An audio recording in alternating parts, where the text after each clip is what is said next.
కించా dam,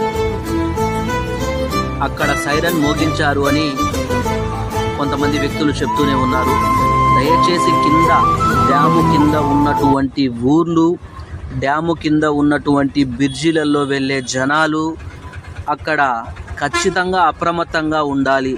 దయచేసి ప్రతి ఒక్కరూ కూడా ఎప్పటికప్పుడు సలహాలు సూచనల మేరకు ఏర్లు కానీ వంకలు కానీ ప్రాజెక్టు కానీ దాటాలని అధికారులను ఎప్పటికప్పుడు అక్కడ సజెషన్లు వస్తూ ఉంటాయి. జాగ్రత్తగా ఇక్కడ చూడండి 1001 కాడికి నీళ్లు వచ్చాయి. ఇది గమనించాల్సిన అవసరం ఎంతైనా ప్రజలు ఉంది.